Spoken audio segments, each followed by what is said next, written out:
Los registros enterrados en el juzgado del condado de Wilkinson mencionan una plantación que operaba bajo un sistema tan perturbador que los funcionarios locales intentaron borrar su existencia de los documentos públicos tras la Guerra Civil. Durante 23 años, entre 1835 y 1858, la plantación de la familia Jessup llevó a cabo lo que los terratenientes vecinos llamaban en privado la operación de cría, un programa sistemático en el que el dueño de la plantación, su esposa y sus 5 hijos, participaron en la reproducción forzada con personas esclavizadas para maximizar ganancias y asegurar riqueza generacional. Lo que hace este caso particularmente inquietante no es solo lo que ocurrió, sino lo meticulosamente que fue planificado, la disposición con la que toda la familia participó y la completa indiferencia de la comunidad circundante. Los libros de contabilidad de los Jessup, descubiertos en un baúl cerrado en 1962, documentaron todo con la fría precisión de registros ganaderos, pero se trataba de seres humanos. Antes de continuar con la historia de la plantación Jessup y cómo una familia entera se convenció de que criar seres humanos como ganado era simplemente un buen negocio, quiero pedirte que te suscribas a nuestro canal y actives la campanita para no perderte historias como esta. Por favor, deja un comentario diciéndonos desde qué estado o ciudad nos ves. Ahora, regresemos a Mississippi en 1835 para entender cómo comenzó este horror. El condado de Wilkinson, Mississippi en 1835 era tierra de algodón, donde las fortunas subían y bajaban con cada cosecha. La plantación Jessup ocupaba 200 acres de suelo fértil del delta, a unas 8 millas al noreste de Woodville, la cabecera del condado. Isaiah Jessup había comprado la tierra en 1829, con dinero de una herencia de su padre, un comerciante de tabaco de Virginia, que había obtenido considerables ganancias abasteciendo a las fuerzas confederadas durante varios conflictos. Isaiah tenía 31 años cuando adquirió la propiedad, recién casado con Ruth Cavendish, hija de un dueño de plantación de Carolina del Sur. Ruth, de 23 años, educada en Charleston, provenía de una familia que había operado una gran plantación de arroz durante 3 generaciones. La plantación Jessup cultivaba principalmente algodón, pero también mantenía huertos de vegetales, un pequeño frutal y ganado. Para 1835, Isaiah poseía 42 personas esclavizadas, una cantidad modesta comparada con las plantaciones más grandes de la zona, pero suficiente para marcarlo como hombre de recursos. La casa de la plantación era una estructura de 2 pisos con columnas blancas, construida en el estilo neoclásico griego popular entre los sureños ricos de la época. 6 dormitorios en el piso superior, un gran comedor, un despacho para Isaiah y un salón donde Ruth recibía a las esposas de otros dueños de plantaciones. Isaiah y Ruth se casaron en 1830 y su primer hijo Thomas nació en 1831. Luego vinieron Samuel en 1833, Margaret en 1835, Daniel en 1837 y finalmente Elizabeth en 1839. 5 hijos en 8 años. Ruth administraba la casa con la ayuda de trabajadoras domésticas esclavizadas, mientras Isaiah pasaba sus días supervisando los campos, viajando a Natchez para hacer negocios y manteniendo relaciones con corredores de algodón y otros dueños de plantaciones. Para cualquier observador externo, los Jessup parecían una típica familia rica del sur antes de la Guerra Civil.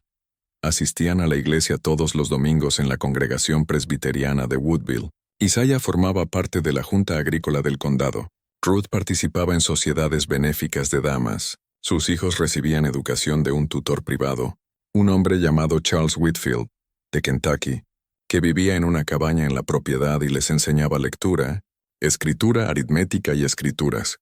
Pero dentro de la casa de la plantación, a puertas cerradas, Isaiah y Ruth tenían conversaciones que habrían escandalizado incluso a los endurecidos dueños de esclavos vecinos. Isaiah estaba obsesionado con un problema que afectaba a muchos dueños de plantaciones: la necesidad constante de comprar nuevos trabajadores esclavizados. Los precios habían ido subiendo durante la década de 1830. Un hombre adulto sano para trabajar en el campo podía costar entre $800 y $1,200, una inversión significativa. Cuando las personas esclavizadas envejecían o morían por enfermedad o lesiones, esa inversión se perdía. Isaiah pasaba horas en su despacho revisando libros de contabilidad, calculando gastos y proyectando costos futuros. Ruth, que había crecido viendo a su padre administrar una gran plantación, entendía la economía de la esclavitud tan bien como cualquier hombre. Su padre siempre había sostenido que las plantaciones más rentables eran las que podían crear su propia fuerza laboral, es decir, fomentar la reproducción entre las personas esclavizadas para generar nuevos trabajadores sin el costo de comprarlos. Esta práctica era común en el sur, pero la plantación Cavendish había ido más allá. El padre de Ruth emparejaba sistemáticamente a personas esclavizadas que consideraba fuertes o saludables, a veces separando familias para crear lo que él creía eran parejas óptimas para la reproducción. Ruth trajo estas ideas a su matrimonio, pero Isaiah quería ir más lejos. Durante el invierno de 1834, cuando Ruth estaba embarazada de Margaret, Isaiah le propuso algo que daría forma a las próximas 2 décadas de sus vidas y las de todos en la plantación. Sugirió que, en lugar de solo fomentar la reproducción entre las personas esclavizadas, ellos mismos participaran directamente en ella. Su razonamiento, explicó a Ruth, era puramente económico. Los hijos nacidos de esas uniones serían esclavos por ley, siguiendo la condición de la madre, pero llevarían sangre Jessup, lo que Isaiah creía los haría más fuertes, saludables y valiosos. Estos niños podrían quedarse para trabajar en la plantación o venderse a precios premium. En sus palabras sería invertir en nuestra prosperidad futura. Ruth no rechazó la idea de inmediato. Lo pensó durante semanas. Oró al respecto. Más tarde les dijo a sus hijos. Consultó los libros de contabilidad. Recordó los métodos de su padre. Y finalmente aceptó. Pero añadió una condición. Sus hijos serían criados sabiendo que esto era su deber, su contribución a la prosperidad familiar. Cuando llegara el momento, todos participarían. La familia operaría como una unidad, maximizando la producción y asegurando el éxito de la plantación por generaciones. Esta no fue una decisión nacida del sadismo o la perversión, aunque los resultados serían horrendos. Fue un cálculo económico metódico disfrazado de deber familiar. Una vez que Ruth estuvo de acuerdo, comenzaron a preparar a sus hijos para lo que se esperaba de ellos. Thomas Jessup tenía solo 3 años cuando sus padres iniciaron su educación. No podía entender las implicaciones completas de lo que le enseñaban, pero las lecciones comenzaron temprano. Isaiah y Ruth hablaban abiertamente en la mesa sobre las personas esclavizadas como propiedad, inversiones, ganado reproductor. Usaban el mismo lenguaje que para hablar de caballos o vacas. Thomas escuchó este lenguaje desde sus primeros recuerdos. Se volvió normal para él. Para cuando Thomas tenía 8 años en 1839, entendía lo que se esperaba de él al llegar a la edad adulta. Su padre se lo explicó durante uno de sus paseos por la plantación. Thomas ayudaría a aumentar la fuerza laboral. Era el deber de un hijo contribuir a la prosperidad familiar. Isaiah lo presentó como una responsabilidad, una señal de madurez, la marca de un hombre listo para tomar su lugar en la gestión de la empresa familiar. Samuel recibió la misma educación. También Daniel, a las hijas Margaret y Elizabeth, se les enseñó de manera diferente pero con el mismo objetivo. Ruth les explicó que dar a luz era el propósito de una mujer y que tener hijos que aumentaran la riqueza familiar era el propósito más alto de todos.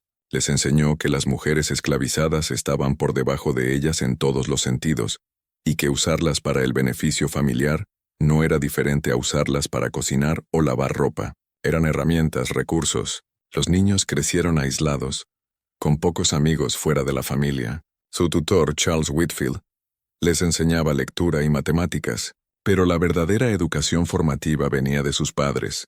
Para 1845, Thomas tenía 14 años, Samuel 12, Margaret 10, Daniel 8 y Elizabeth 6. La casa funcionaba con un horario estricto. Comidas a la misma hora todos los días. Iglesia los domingos, trabajo durante la semana. Isaiah involucraba cada vez más a Thomas en la gestión de la plantación, enseñándole a inspeccionar los campos, evaluar la salud y productividad de los trabajadores esclavizados, y pensar siempre en términos de ganancias y pérdidas. Los hijos Jessup no cuestionaban lo que se les enseñaba porque no conocían nada más. No tenían una perspectiva externa, ni una voz contraria. Su tutor nunca desafió la autoridad de Isaiah. El ministro presbiteriano que visitaba la plantación solo veía un hogar próspero y bien ordenado. Otras familias de plantaciones que interactuaban con los Jessup no notaban nada inusual, o si lo hacían, no decían nada. La cultura del sur antes de la guerra civil era de privacidad respecto a lo que ocurría en la propiedad de un hombre. Lo que un dueño de plantación hacía con sus esclavos era su asunto. En una húmeda noche de mayo de 1848, cuando Thomas cumplió 17 años, Isaiah lo llamó a su despacho después de la cena. Ruth estaba allí, sentada en una silla en la esquina. Thomas se sentó frente al escritorio de su padre. Isaiah explicó que Thomas ahora era hombre, y que era hora de cumplir con su deber familiar. Una joven llamada Hannah, de 20 años que trabajaba en la cocina, había sido seleccionada. Esa noche la llevarían a la habitación de Thomas. Thomas no se negó. Había sido preparado para este momento toda su vida. Era lo esperado. Era el deber. Esa noche marcó el inicio del programa de cría sistemática que definiría la plantación Jessup durante la siguiente década. Hannah quedó embarazada en 3 meses. Dio a luz a un niño en mayo de 1849. Isaiah registró el nacimiento en su libro de contabilidad con satisfacción. Nombró al niño Isaac.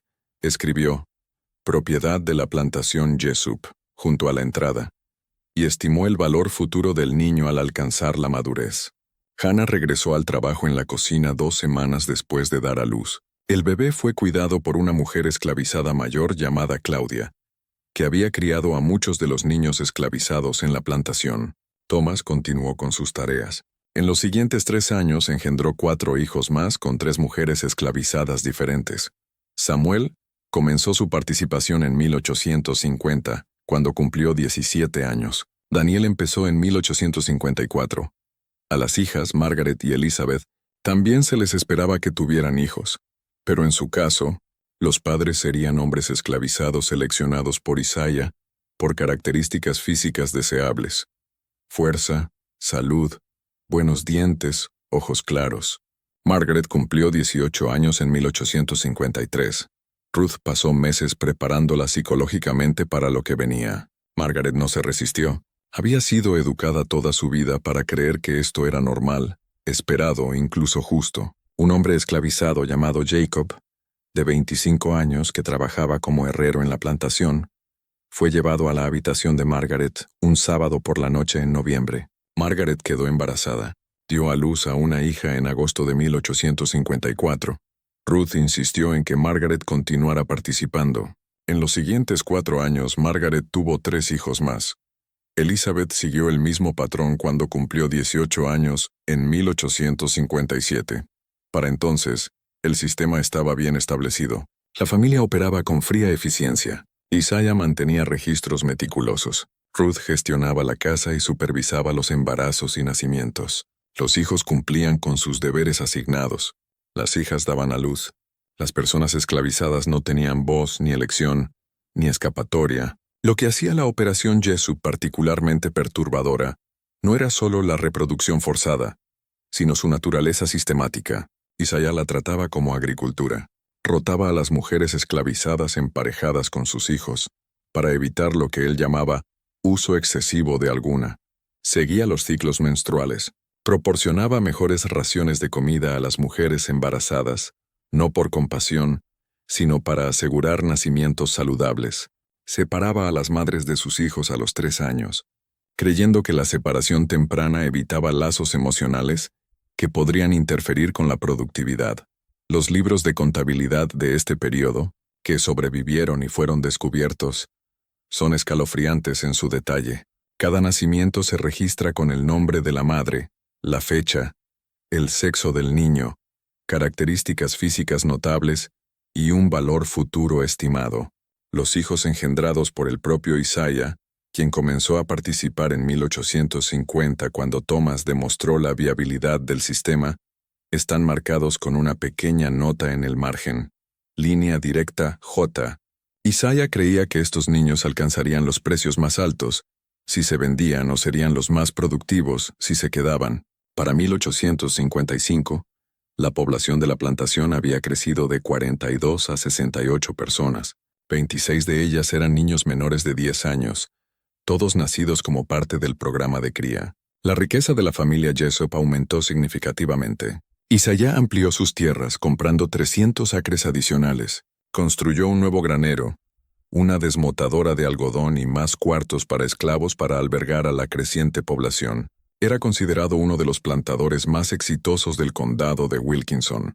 La vida en la plantación Jessup seguía un ritmo brutal.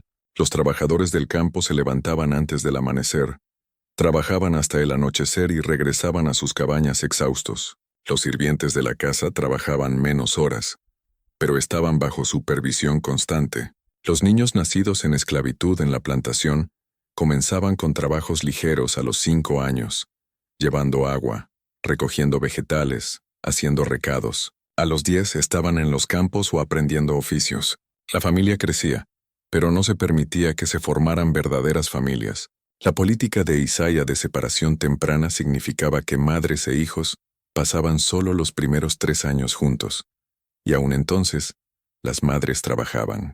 Claudia, la mujer mayor que cuidaba a los niños más pequeños, hacía lo mejor para ofrecer algo de consuelo maternal, pero manejaba una docena de bebés y niños pequeños a la vez. El impacto psicológico en las personas esclavizadas era profundo, aunque su sufrimiento no se registraba en los libros de Isaiah. Vivían en constante miedo, en constante vigilancia, sabiendo que cualquier mujer en edad fértil podía ser seleccionada, que cualquier niño nacido sería arrebatado, que resistirse significaba castigo o muerte. Algunos intentaron resistir. Una mujer llamada Sarah intentó escapar en 1851 tras ser forzada a dar a luz a su tercer hijo, engendrado por Samuel Jessup. Llegó a 17 millas antes de ser capturada por una patrulla de esclavos. Fue devuelta a la plantación, azotada públicamente como castigo y encerrada en un pequeño cobertizo durante 2 semanas con comida y agua mínimas. Cuando fue liberada, ya no hablaba. Trabajó en silencio el resto de su vida. Murió de neumonía en 1863 y fue enterrada en la sección sin marcar del cementerio de la plantación. Los hijos Jessup, Thomas, Samuel, Margaret, Daniel y Elizabeth participaron en el sistema creado por sus padres, pero sus respuestas no fueron idénticas. Thomas, el mayor, parecía aceptar su rol sin conflicto emocional visible. Gestionaba secciones de la plantación, supervisaba el trabajo de campo, hacía negocios en la ciudad y engendró hijos con mujeres esclavizadas según las indicaciones. Se casó con una mujer llamada Virginia Gentry, de una plantación vecina, en 1853, pero esto no cambió su participación en el programa de cría. Virginia o no sabía la magnitud de lo que ocurría en la plantación Jessup, o decidió ignorarlo. Samuel, el segundo hijo, mostró signos de angustia desde 1852. Comenzó a beber mucho, a menudo desapareciendo por días. Isaiah lo castigaba por descuidar sus deberes, pero el alcoholismo de Samuel solo empeoró. Para 1855 funcionaba, pero estaba claramente miserable. Hablaba poco y evitaba el contacto visual con familia y esclavizados. Nunca se casó. Continuó participando en el programa de cría hasta 1858, pero con un comportamiento cada vez más errático. Margaret, tras el nacimiento de su cuarto hijo en 1857, comenzó a experimentar lo que Ruth describió en cartas a su hermana como episodios melancólicos. Margaret se encerraba en su habitación por días, rechazaba comida y no hablaba con nadie. Ruth lo veía como una debilidad temporal que requería disciplina, no compasión. No se le permitió a Margaret detener su participación. Tuvo un quinto hijo en 1859, poco antes de que el programa de cría comenzara a colapsar. Daniel y Elizabeth, los menores, habían crecido tan inmersos en el sistema que lo veían como completamente normal. Participaban sin dudar cuando les tocó su turno. Esta aceptación total podría ser el aspecto más perturbador, demostrando cuán completamente una persona podía ser moldeada por su entorno, cuán normalizada podía volverse una práctica maligna. Pero comenzaban a aparecer grietas. La población esclavizada de la plantación había crecido demasiado para la infraestructura existente. Las viviendas estaban abarrotadas. Las raciones de comida, aunque adecuadas para los estándares de la época, eran insuficientes. Más significativamente, los niños engendrados por la familia Jessup empezaban a ser lo suficientemente mayores para entender su origen. Para 1857, Algunos tenían 8 o 9 años, lo suficiente para preguntarse por qué se veían diferentes a otros niños esclavizados, por qué tenían piel más clara o una textura de cabello distinta. Los esclavizados mayores les contaban la verdad en voz baja, en la privacidad de los cuartos por la noche. Esto creó un ambiente de resentimiento y tensión que ni siquiera la estricta disciplina de Isaiah podía reprimir por completo. Las personas esclavizadas sabían qué niños pertenecían a qué miembro de la familia. Conocían el sistema, lo odiaban, pero no podían detenerlo. Cualquier resistencia organizada resultaría en castigos brutales o en la venta a plantaciones más al sur, donde las condiciones eran aún peores. Los dueños de plantaciones vecinas comenzaron a notar cosas. La población de la plantación Jessup había crecido inusualmente rápido. La demografía era extraña. Demasiados niños pequeños en proporción a los adultos. Algunas conversaciones susurradas entre las esposas de los plantadores hablaban de los embarazos inexplicables de las hijas de Ruth Jessup antes del matrimonio. Pero este era el sur antes de la guerra civil, donde la cohesión social entre la clase blanca de plantadores se mantenía con el silencio sobre temas incómodos. Mientras los Jessup se comportaran adecuadamente en público, nadie los confrontaría directamente. El propio Isaiah parecía inmune a cualquier remordimiento moral. Sus cartas de este periodo, algunas de las cuales sobrevivieron en colecciones familiares, discutían la gestión de la plantación con otros dueños, los precios del algodón, los desarrollos políticos y diversos asuntos comerciales. Mencionaba el éxito de su programa de cría solo en términos económicos, comparando sus resultados con los obtenidos en la cría de ganado. No hay indicios de culpa, ni un momento de duda, ni reconocimiento de que estaba cometiendo un mal profundo. Había creado un marco mental en el que las personas esclavizadas no eran completamente humanas. Dentro de ese marco sus acciones eran lógicas e incluso admirables. Era un buen administrador de sus recursos. Construía riqueza generacional para su familia. La perspectiva de Ruth, vislumbrada en cartas ocasionales a su hermana en Carolina del Sur, era similar. Se preocupaba por la salud y el futuro de sus hijos, pero estas preocupaciones eran puramente prácticas. Si Thomas heredaría con éxito la plantación, si el alcoholismo de Samuel se convertiría en un problema grave, si las hijas eventualmente se casarían bien. A pesar de su participación en el programa de cría, nunca expresó preocupación por las mujeres esclavizadas que eran violadas, ni por los niños nacidos en esclavitud, ni por el daño psicológico infligido a todos los involucrados. En su cosmovisión, las personas esclavizadas eran herramientas de propiedad, y su sufrimiento era irrelevante.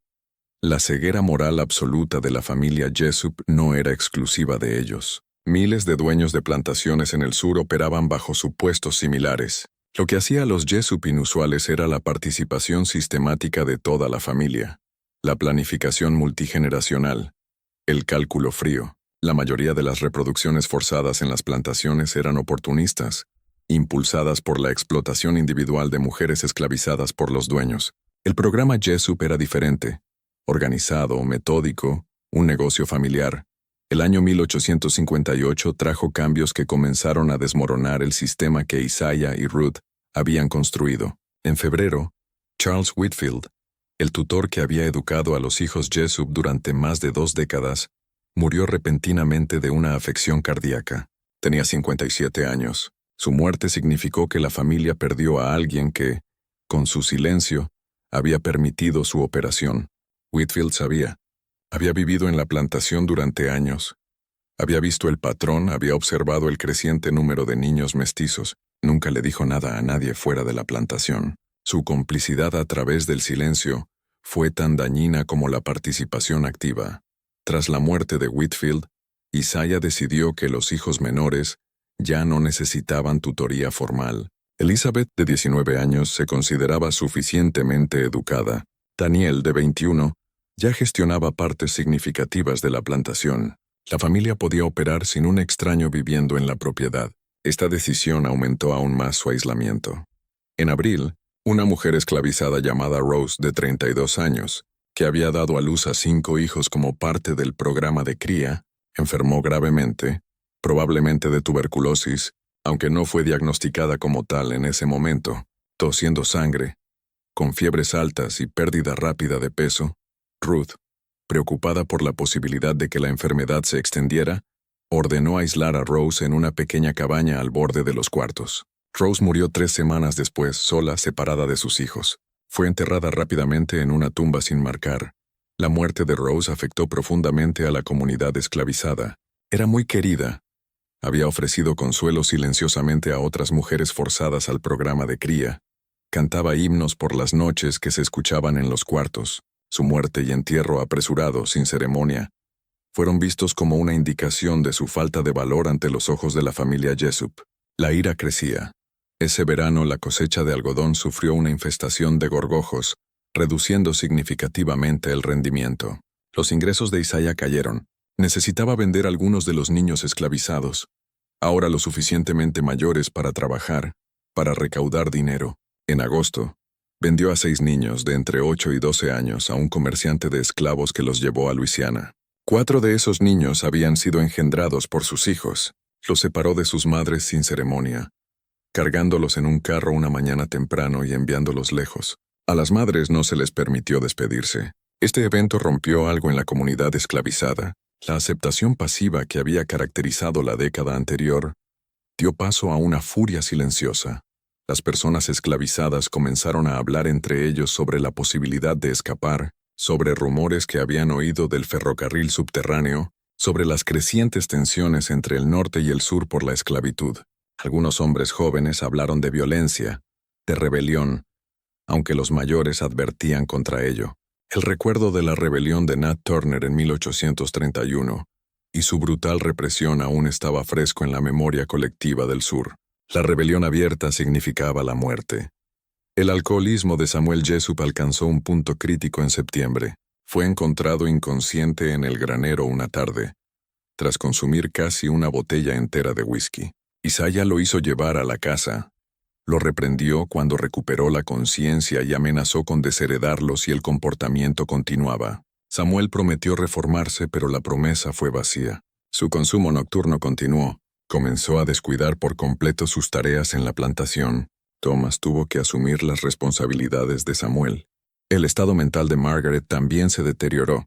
En octubre, tras el nacimiento de su 5º hijo, un niño que no se le permitió conservar, que fue arrebatado tras 3 días y entregado a Claudia para criarlo, Margaret intentó hacerse daño. El método específico no quedó registrado, pero una carta de Ruth a su hermana mencionó que Margaret había sido impedida de realizar una acción precipitada y estaba siendo vigilada de cerca. Margaret fue confinada a su habitación durante 3 semanas bajo la supervisión de Ruth. Cuando salió, estaba pálida, delgada y con ojos vacíos. Hablaba solo cuando se le dirigía directamente. Se movía por la casa como un fantasma.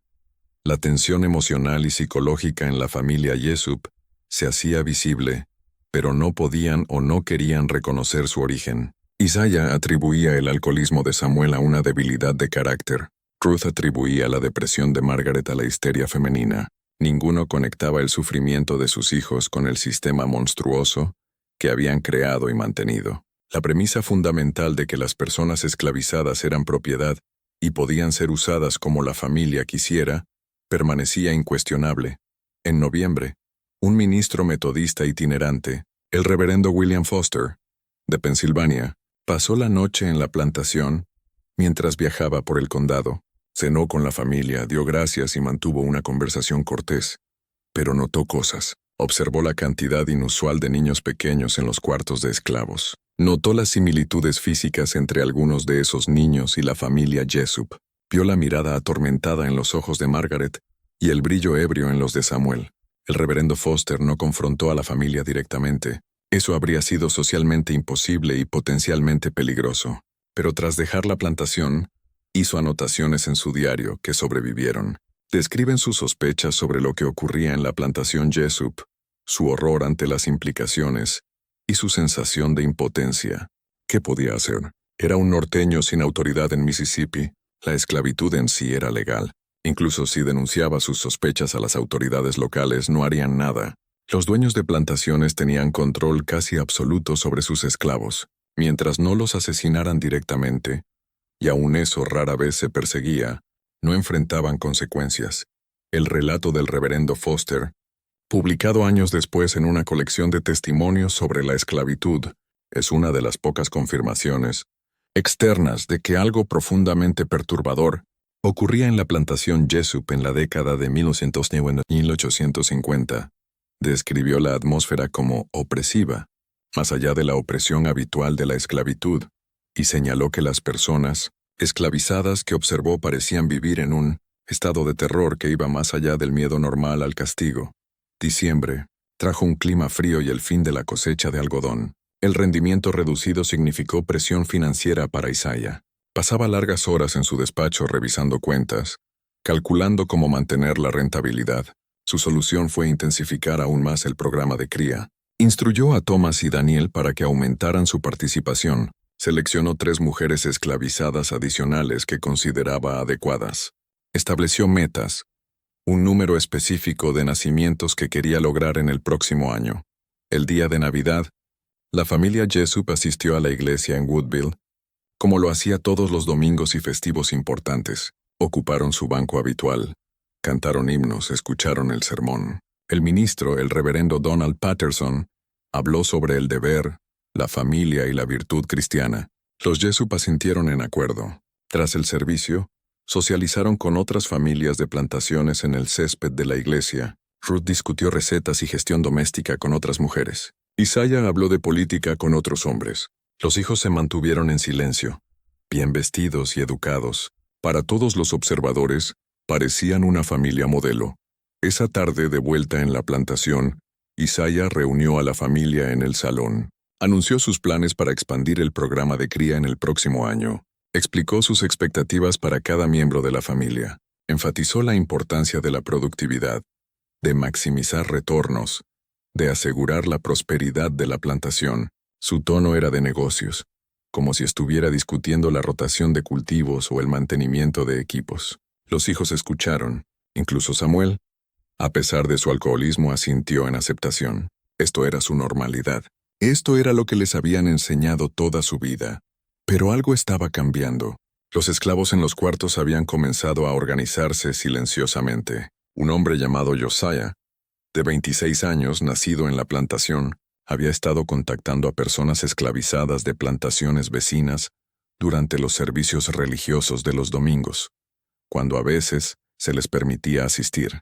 Recopilaba información sobre posibles rutas de escape, sobre blancos simpatizantes que podrían ayudar, sobre las tensiones crecientes entre el norte y el sur que podrían ofrecer oportunidades. Compartía esta información con cuidado, solo con personas de absoluta confianza, sabiendo que un informante podía destruirlos a todos. El escenario estaba listo para un enfrentamiento. La familia Jesup creía que tenía el control total, que su sistema funcionaba sin problemas, que podían continuar indefinidamente. Las personas esclavizadas sabían lo contrario. Entendían que el cambio estaba llegando, ya fuera por escape o por el trastorno político que todos sentían aproximarse. La pregunta no era si el sistema terminaría, sino cómo y cuánta sangre se derramaría en el proceso. Los eventos de 1859 destrozaron la estructura cuidadosamente construida por Isaiah Jesup. El colapso comenzó no por intervención externa, sino desde dentro de la comunidad esclavizada, impulsada por la desesperación y la rabia acumuladas durante más de una década. En una noche de febrero, con apenas una luna en el cielo, 3 mujeres esclavizadas, Hannah, Rachel y Julia, hicieron su intento de escape. Hannah fue la primera mujer emparejada con Thomas 11 años antes. Había dado a luz a 5 hijos, todos arrebatados. Rachel fue la primera madre de Samuel, con 4 hijos. Julia había tenido 3 hijos engendrados por Daniel. Las 3 mujeres, en sus últimos 20 o principios de 30 años, habían llegado a un punto donde la muerte parecía preferible a continuar su existencia en la plantación Jesup. Salieron por separado para evitar sospechas, planeando encontrarse a 2 millas al norte, en un cruce de arroyo que habían explorado durante caminatas dominicales, a los servicios religiosos de una plantación vecina. El plan era seguir el arroyo hacia el norte, viajar solo de noche, dirigirse hacia Tennessee y posiblemente más al norte. Josiah les había proporcionado la poca información que había recopilado sobre rutas y contactos. Llegaron a 6 millas antes de que se descubriera su ausencia en el pase de lista matutino. Isaiah envió de inmediato a Thomas y Daniel con 2 rastreadores esclavizados de confianza y perros para cazarlas. Los perros captaron el rastro rápidamente. Las mujeres fueron encontradas escondidas en una quebrada a primera hora de la tarde. No tenían armas ni posibilidades reales de escapar. Fueron devueltas a la plantación encadenadas. Isaiah ordenó un castigo público. Todas las personas esclavizadas de la plantación fueron obligadas a mirar. Las 3 mujeres fueron azotadas, 10 latigazos cada una, atadas a postes en el patio entre la casa principal y los cuartos. Ruth observaba desde el porche. Los hijos miraban desde las ventanas. Los gritos resonaron por los campos. Tras los azotes, Isaiah dio un discurso. Frente a las personas esclavizadas reunidas, explicó que las mujeres habían sido ingratas. Habían rechazado el buen trato que recibían en su plantación. Habían intentado robar, pues al escapar se robaban a sí mismas, lo que era un robo de su propiedad. Advirtió que cualquier intento futuro de escape sería castigado más severamente. Les recordó que eran afortunados de estar en la plantación Jessup en lugar de un lugar con condiciones más duras. El discurso fue recibido con silencio. Las personas esclavizadas permanecieron inmóviles, con rostros cuidadosamente inexpresivos, sin revelar nada. Pero el odio se intensificó. Hannah, Rachel y Julia fueron encerradas en un pequeño edificio de almacenamiento durante 3 días con comida y agua mínimas. Luego regresaron al trabajo. Hannah apenas podía caminar durante semanas debido a una infección en las heridas de los latigazos. Rachel desarrolló una fiebre que duró días. Julia sobrevivió físicamente, pero algo se rompió en ella mentalmente. Trabajaba mecánicamente. Respondía cuando se le hablaba, pero la luz había desaparecido de sus ojos. Samuel Jessup presenció los azotes desde la ventana de su habitación. Estaba borracho, como lo estaba casi todas las tardes para entonces. La visión de las mujeres siendo castigadas, mujeres que había sido forzado a violar repetidamente por el sistema de su padre, desencadenó algo. Esa noche, confrontó a Isaiah en el despacho. La discusión fue lo suficientemente fuerte como para escucharse en toda la casa. Samuel acusó a su padre de crueldad, de crear un sistema de horror, de destruir a todos los que tocaba, incluidos sus propios hijos. Isaiah respondió con furia fría. Le dijo a Samuel que era débil, ingrato, una decepción. Le dijo que si no podía cumplir con sus deberes como hijo, sería desheredado por completo. Samuel gritó que prefería ser desheredado a continuar participando en el programa de cría. Isaiah lo golpeó. El golpe derribó a Samuel al suelo.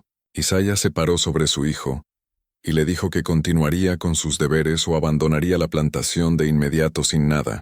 Samuel se fue. Salió de la casa esa noche, tomó un caballo del granero y cabalgó hacia Natchez. Nunca regresó a la plantación Jessup.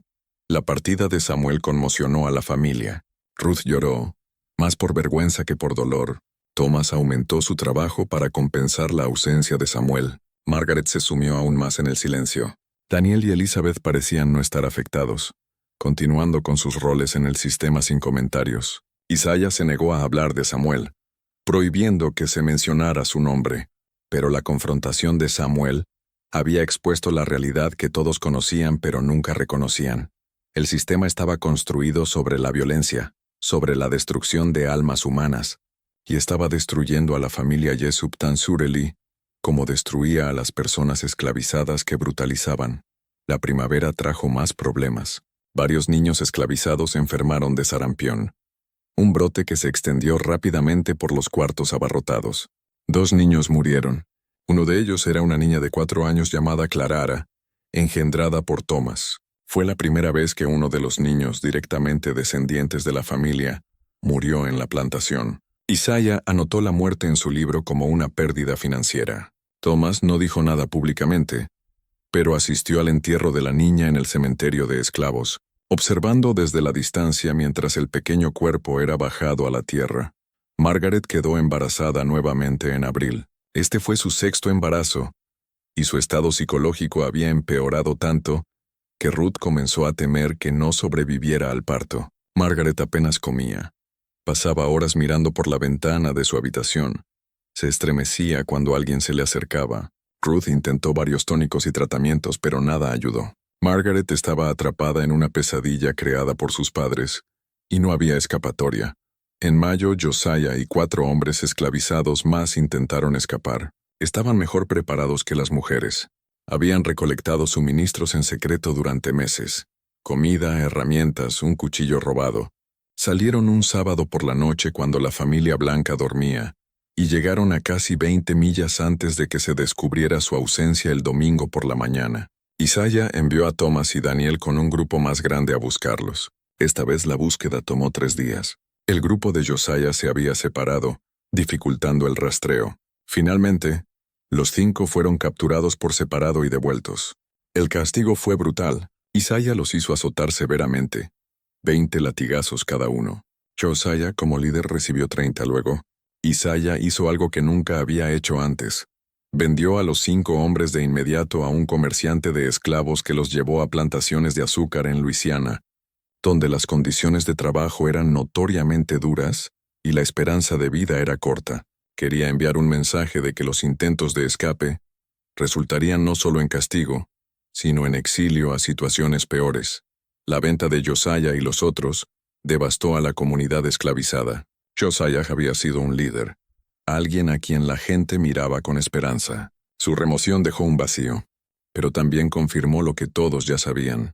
No había misericordia en la plantación Jessup, ni reconocimiento de su humanidad, ni límite al sufrimiento que se infligiría para mantener el sistema. Margaret entró en trabajo de parto a finales de julio. El parto fue difícil y prolongado. Ruth la atendió junto con una partera esclavizada llamada Bula Hare, que había ayudado en docenas de nacimientos en la plantación. Margaret gritó durante horas. El bebé, cuando finalmente nació, era un niño. Margaret lo sostuvo por quizás 30 segundos antes de perder el conocimiento. No despertó. Murió 2 horas después por pérdida de sangre y complicaciones. La muerte de Margaret golpeó a la familia de una manera que el sufrimiento anterior no lo había hecho. Era una de los suyos, una mujer blanca, una hija. Su muerte no podía ser ignorada ni racionalizada. Ruth colapsó en el dolor. Thomas y Daniel permanecieron en un silencio conmocionado. Elizabeth se encerró en su habitación. Isaiah se retiró a su despacho. El funeral se celebró 3 días después. Margaret fue enterrada en el cementerio familiar de la plantación, marcado con una lápida adecuada. El ministro presbiteriano dio un elogio sobre los misteriosos caminos de Dios y el consuelo de la fe. Familias de plantaciones vecinas asistieron y ofrecieron condolencias. Nadie mencionó las circunstancias del embarazo de Margaret, ni el sistema que había contribuido a su muerte. Justo cuando pensábamos que lo habíamos visto todo, el horror en el condado de Wilkinson se intensifica. Si esta historia te está dando escalofríos, comparte este video con un amigo que ame los misterios oscuros. Dale like para apoyar nuestro contenido. Y no olvides suscribirte para no perderte historias como esta. Descubramos juntos qué pasa después. El bebé que Margaret murió al dar a luz sobrevivió. Isaiah lo llamó Matthew y lo envió a los cuartos para ser criado por Claudia junto con los otros niños nacidos del programa de cría. La existencia del niño era un recordatorio de la muerte de Margaret, y la familia quería mantenerlo fuera de la vista. Tras el funeral de Margaret, algo cambió en Ruth. Había sido una participante activa en el programa de cría, había supervisado embarazos, había hecho cumplir las reglas de su esposo sin culpa visible, pero la muerte de su hija rompió las barreras psicológicas que había construido. Comenzó a cuestionarse en silencio si lo que habían hecho valía el costo. No expresó esto a Isaiah, quien lo habría descartado como una debilidad inducida por el duelo, pero le confió a Elizabeth que se preguntaba si Dios los estaba castigando. Elizabeth, la hija menor, no compartía las dudas de su madre. A los 20 años era la más completamente adoctrinada de todos los hijos Jessup. Nunca había conocido un mundo diferente al creado por sus padres. La muerte de Margaret la entristeció, pero no la conectó con el programa de cría. Para Elizabeth era simplemente el peligro del parto que todas las mujeres enfrentaban. Continuó su participación sin dudar, quedando embarazada nuevamente en septiembre de 1859. Thomas, ahora de 28 años y gestionando efectivamente la plantación en lugar de su padre, que envejecía y se volvía más retraído, comenzó a reconocer la insostenibilidad del sistema. No por un despertar moral, Thomas había sido demasiado moldeado por su crianza para eso, sino por observación práctica. La población esclavizada se volvía cada vez más hostil. La productividad en los campos había disminuido. La atmósfera de resentimiento y miedo era palpable. Los rendimientos de algodón no correspondían al aumento de la fuerza laboral. Algo tenía que cambiar, pero Thomas no tenía idea de qué forma debería tomar ese cambio. El otoño de 1859 trajo noticias del mundo exterior que eventualmente pondrían fin al programa de cría Jessup, aunque ellos aún no lo sabían. En octubre, un hombre llamado John Brown lideró un asalto al arsenal federal en Harpers Ferry, Virginia, intentando iniciar una rebelión de esclavos. El asalto fracasó. Brown fue capturado, juzgado y ahorcado. Pero el incidente envió ondas de choque por el sur. Los dueños de plantaciones en todas partes reforzaron la seguridad. Aumentaron las patrullas y miraban a sus esclavos con mayor sospecha. Isaiah respondió implementando controles más estrictos en la plantación Jessup. Ninguna persona esclavizada podía salir de la propiedad por ninguna razón, ni siquiera para las visitas supervisadas a la iglesia los domingos. El toque de queda nocturno se adelantó. El número de capataces blancos aumentó de 2 a 4, hombres contratados en la ciudad para patrullar los cuartos y los campos, armados con rifles y látigos. La plantación comenzó a sentirse como una prisión, lo que en verdad siempre había sido. Pero ahora las rejas eran visibles y los guardias estaban en todas partes. La seguridad aumentada hizo la vida aún más insoportable para las personas esclavizadas. No podían reunirse en grupos de más de 5 sin que un capataz exigiera saber de qué hablaban. Sus cabañas eran registradas aleatoriamente en busca de contrabando, herramientas que pudieran usarse como armas, comida que pudiera almacenarse para intentos de escape, cualquier cosa que sugiriera pensamiento o planificación independientes. Los castigos por infracciones menores se volvieron más severos. Un hombre llamado Robert fue azotado por responderle a un capataz. Una mujer llamada Dinina fue encerrada en el cobertizo durante 2 días por llegar tarde al trabajo de campo. La presión se acumulaba hacia una explosión, y en diciembre de 1859 llegó. La noche del 18 de diciembre, un domingo, cuando la familia blanca dormía y los capataces hacían sus rondas en el extremo opuesto de la propiedad, se desató un incendio en el edificio de la desmotadora de algodón. Las llamas se extendieron rápidamente, alimentadas por el algodón almacenado y la madera seca. Para cuando alguien lo notó, toda la estructura estaba envuelta. Se dio la alarma. Todos, familia blanca, capataces, personas esclavizadas, corrieron a combatir el fuego, formando líneas de cubos desde el pozo, intentando desesperadamente evitar que las llamas se extendieran a otros edificios. Salvaron la casa principal y el granero, pero la desmotadora quedó reducida a cenizas, junto con una porción significativa del algodón almacenado, esperando ser procesado. La pérdida financiera fue devastadora, pero más significativo fue lo que Isaiah encontró la mañana siguiente al inspeccionar las ruinas. Evidencia de que el incendio había sido provocado deliberadamente. Restos de trapos empapados en aceite, colocados estratégicamente para maximizar el daño. Isaiah ordenó de inmediato una investigación, reunió a todas las personas esclavizadas y exigió saber quién había iniciado el fuego. Nadie habló. Amenazó con castigos masivos. Silencio.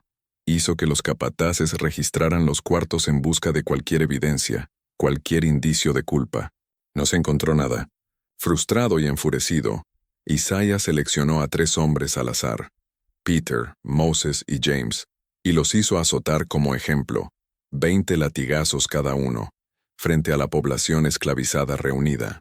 Les dijo a todos que hasta que alguien confesara, continuarían los castigos aleatorios. Los destruiría a todos si era necesario para encontrar al culpable. Pero nadie confesó, porque todos eran culpables. El incendio había sido provocado por un grupo de 7 personas trabajando juntas, cuidadosamente elegidas por su confiabilidad y determinación compartida. Lo habían planeado durante semanas, esperando el momento adecuado. El fuego no estaba destinado a matar a nadie.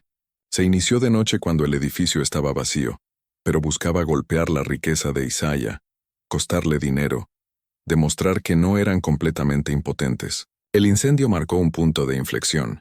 La comunidad esclavizada pasó de la resistencia pasiva y los intentos de escape al sabotaje activo. Entendieron que podían dañar a su opresor aunque no pudieran liberarse. En los meses siguientes, ocurrieron otros incidentes. Herramientas desaparecieron. Una cerca crucial para contener el ganado fue dañada, permitiendo que los cerdos escaparan. Una reserva de maíz para la siembra de primavera fue encontrada contaminada con tierra. Isaiah respondió con medidas cada vez más duras, pero cada castigo solo profundizaba el resentimiento y la determinación.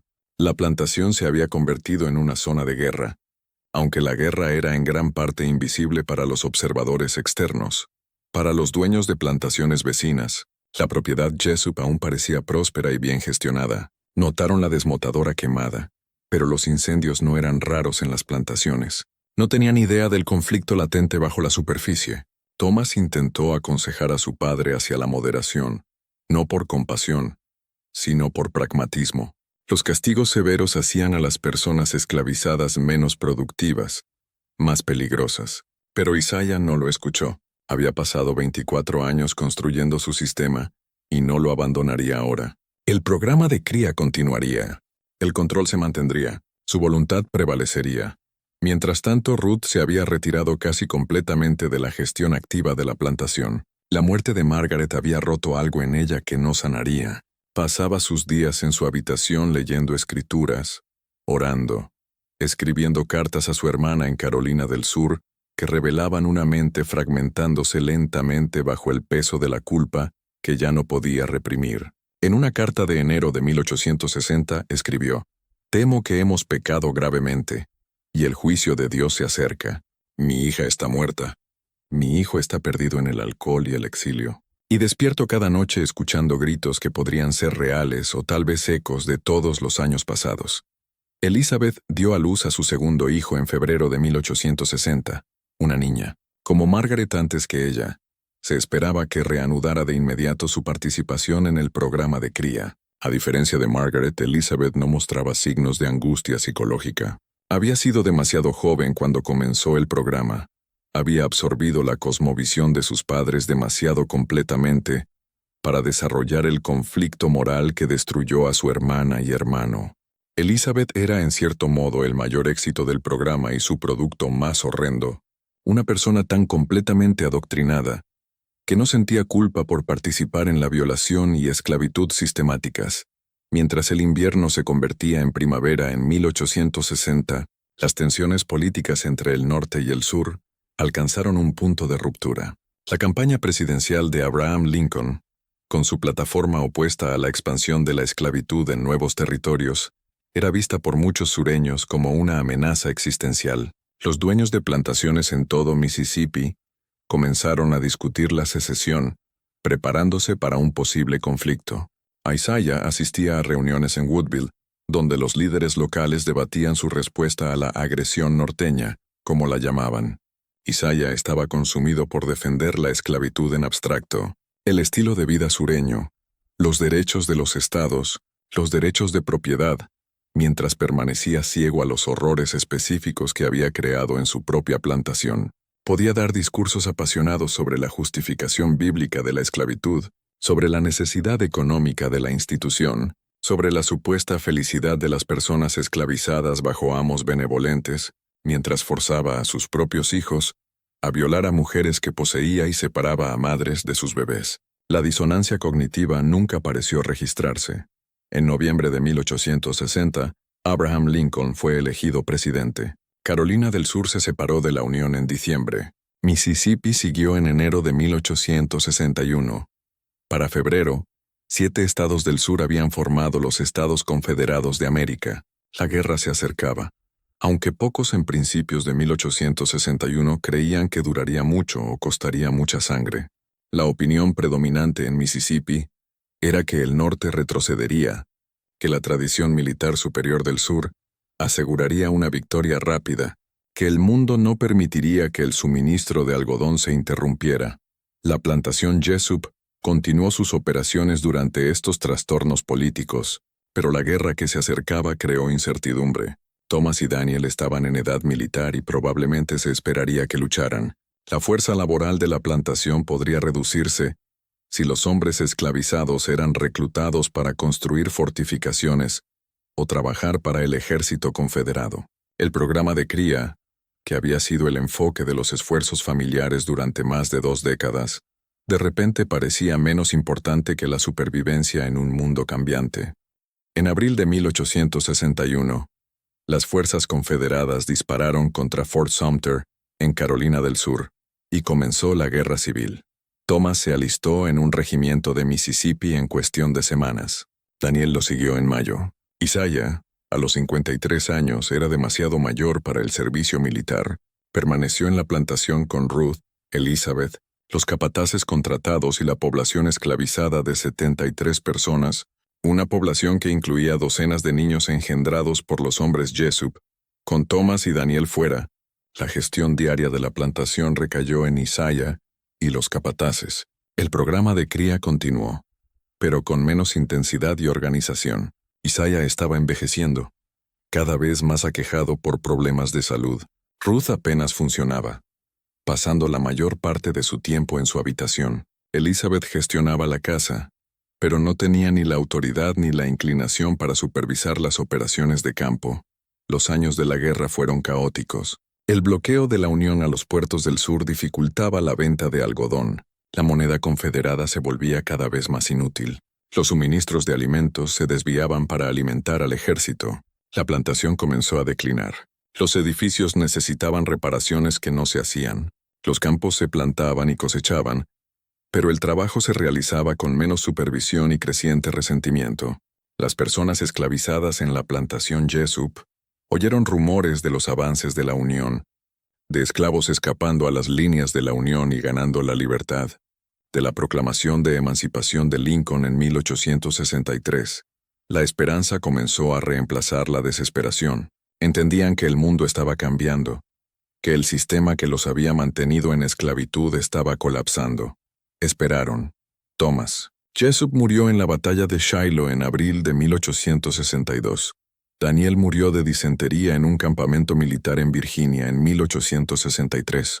Ambas muertes devastaron a Isaiah. Sus hijos, a quienes había criado para heredar y continuar su imperio de plantación, se habían ido. Su sueño de una dinastía multigeneracional construida sobre el programa de cría murió con ellos. Ruth murió mientras dormía en agosto de 1864. El doctor dijo que fue insuficiencia cardíaca, pero podría describirse más precisamente como el colapso final de una mujer que había vivido demasiado tiempo con una culpa que podía reconocer pero no escapar. Fue enterrada junto a Margaret en el cementerio familiar. A principios de 1865, la plantación Jessup era una sombra de lo que había sido. Isaiah, de 67 años, estaba en declive de salud, cada vez más confundido. Elizabeth, ahora de 26 años, gestionaba lo que podía, pero la situación estaba fuera de su control. Las personas esclavizadas apenas trabajaban, esperando al ejército de la Unión que todos sabían que estaba llegando. Los capataces se habían ido, ya fuera para unirse al ejército o para huir al norte. Los edificios de la plantación se deterioraban. Los campos estaban parcialmente plantados pero mal cuidados. En abril de 1865, llegó la noticia al condado de Wilkinson de que el ejército confederado se había rendido. La guerra había terminado. La esclavitud había acabado. El mundo que los Jessup habían construido y defendido se había ido. Las tropas de la Unión llegaron a Woodville en mayo. Un oficial vino a la plantación Jessup para informar a Isaiah y Elizabeth que las personas esclavizadas ahora eran libres. Isaiah, debilitado por un derrame cerebral y confinado a una silla de ruedas, apenas podía comprender lo que le decían. Elizabeth entendió pero se negó a aceptarlo. Discutió con el oficial, insistió en que las personas de la plantación eran su propiedad, exigió compensación por la pérdida. El oficial explicó que no habría compensación, que la esclavitud había sido abolida por una enmienda constitucional, que necesitaba aceptar la realidad. Las personas antes esclavizadas de la plantación Jessup reunieron sus pertenencias y se fueron. Algunas partieron de inmediato, alejándose el mismo día que supieron de su libertad. Otras se quedaron semanas, inseguras de a dónde ir o cómo sobrevivir en un mundo que nunca habían conocido como personas libres. Para julio, solo un puñado permanecía, principalmente ancianos sin otro lugar a donde ir. Hannah, la primera mujer forzada al programa de cría, se fue con sus hijos sobrevivientes. Caminó hacia el norte, llegando eventualmente a Memphis, Tennessee, donde encontró trabajo como lavandera y vivió hasta 1889. Rachel fue hacia el oeste, hacia Vicksburg, con sus hijos. Julia, que nunca se recuperó psicológicamente del trauma de sus años en la plantación, se quedó varios meses, incapaz de decidir partir hasta que otras personas liberadas la convencieron de ir con ellos a un campamento del Freedmen's Bureau, donde podría recibir ayuda. Los niños engendrados por los hombres Jessup, aquellos que sobrevivieron para ver la libertad, se dispersaron. La mayoría tomó nombres diferentes a Jessup, no queriendo ninguna asociación con la familia de su padre. Algunos se convirtieron en agricultores, trabajando sus propias tierras. Algunos se mudaron a ciudades. Unos pocos lograron educarse y se convirtieron en maestros o ministros. Llevaron el trauma de sus orígenes toda su vida, pero eran libres. Isaiah Jessup murió en octubre de 1865. La causa se registró como complicaciones de un derrame cerebral, pero más fundamentalmente, murió porque el mundo que entendía había terminado y no pudo adaptarse. Fue enterrado en el cementerio familiar junto a Ruth y Margaret. Nadie lo lloró, excepto Elizabeth. Elizabeth intentó mantener la plantación tras la muerte de su padre, pero era imposible. No tenía fuerza laboral, ni dinero, ni crédito. La desmotadora de algodón nunca se reconstruyó tras el incendio. Los edificios continuaron deteriorándose. En 1867, vendió la propiedad por una fracción de su valor anterior a un inversionista del norte, que planeaba dividirla en granjas más pequeñas para ser trabajadas por mano de obra libre. Elizabeth usó el dinero para mudarse a Mobile, Alabama, donde vivió con parientes lejanos. Nunca se casó. Nunca habló públicamente sobre la plantación o su familia, y murió en 1891 a los 52 años. Samuel Jessup, el hijo que huyó de la plantación en 1859, sobrevivió los años de la guerra, trabajando en varios empleos en Natchez y Nueva Orleans bajo un nombre falso. Nunca dejó de beber. Murió de insuficiencia hepática en 1872, alejado de su familia restante, sin dejar herederos ni posesiones. Su muerte pasó casi desapercibida. La plantación Jessup fue dividida en 4 granjas separadas para 1870. La casa principal, despojada de sus muebles y abandonada, colapsó lentamente en las siguientes décadas. Para 1900, solo quedaban las piedras de la fundación y algunos edificios anexos. Los cuartos de esclavos se pudrieron y cayeron. El cementerio familiar, cubierto de maleza y descuidado, se volvió difícil de encontrar. El sitio de la desmotadora fue arado y plantado con cultivos. Los niños nacidos del programa de cría y sus descendientes se extendieron por el sur y eventualmente por todo el país. La mayoría nunca conoció la historia completa de sus orígenes. El trauma era demasiado grande para hablar de él, y las madres sobrevivientes que habían soportado el programa raramente contaban a sus hijos los detalles de su concepción. El secreto se enterró con cada generación. Los libros de contabilidad de los Jessup, que documentaban el programa de cría con meticuloso detalle, sobrevivieron por accidente. Fueron almacenados en un baúl cerrado, que terminó en posesión de un descendiente de la hermana de Ruth en Carolina del Sur. Ese descendiente, al limpiar un ático en 1962, descubrió el baúl y los libros dentro. Horrorizado por lo que revelaban, los donó a un archivo universitario donde quedaron disponibles para historiadores que investigaban las realidades de la esclavitud. Esos libros, junto con cartas dispersas, registros del condado y las historias orales eventualmente recolectadas de descendientes de personas esclavizadas que sobrevivieron a la plantación Jessup, proporcionan la evidencia de lo que ocurrió entre 1835 y 1865. La historia está documentada, verificable y profundamente perturbadora. El caso Jessup no fue único. La investigación histórica ha revelado numerosos casos de dueños de plantaciones que forzaban a mujeres esclavizadas a relaciones sexuales, de programas de cría sistemáticos diseñados para aumentar las poblaciones esclavizadas, de familias participando en estas prácticas a lo largo de generaciones. Lo que hace notable el caso Jessup es la documentación, los registros fríos y detallados que Isaiah mantuvo, tratando la reproducción humana como la gestión de ganado. El impacto psicológico en todos los involucrados fue devastador. Las mujeres esclavizadas violadas repetidamente, que dieron a luz hijos que no podían crear, que vivían en constante miedo y degradación, sufrieron un trauma que las afectó por el resto de sus vidas y se transmitió a sus hijos. Los hijos Jessup, Criados en un sistema de abuso sistemático, también quedaron dañados irreparablemente. Thomas y Daniel murieron jóvenes en una guerra defendiendo el sistema que había envenenado sus almas. Samuel se bebió hasta la muerte, intentando escapar de su culpa. Margaret murió dando a luz a su sexto hijo del programa de cría. Elizabeth vivió más, pero nunca encontró paz ni felicidad. Ruth e Isaiah, los arquitectos del sistema, vivieron lo suficiente para verlo colapsar, pero nunca reconocieron el mal que habían creado. Murieron creyendo que habían sido buenos cristianos, dueños responsables de plantaciones, víctimas de la agresión norteña y de fuerzas económicas fuera de su control. Nunca aceptaron la responsabilidad moral por el sufrimiento que causaron. El aspecto más escalofriante del caso Jessup es cuán normales parecían para sus contemporáneos. Los miembros de la iglesia que los conocieron durante décadas describían a Isaiah como un hombre de familia devoto y a Ruth como una mujer piadosa que leía las escrituras diariamente. Los socios comerciales consideraban a Isaiah honesto en sus tratos, puntual en el pago de deudas, confiable en sus contratos. Los vecinos veían a la familia Jessup como pilares de su comunidad. Nadie intervino porque nadie creía que la intervención fuera necesaria. El horror estaba escondido a plena vista, protegido por el marco legal de la esclavitud y las convenciones sociales que evitaban preguntas sobre lo que ocurría en la propiedad de un hombre.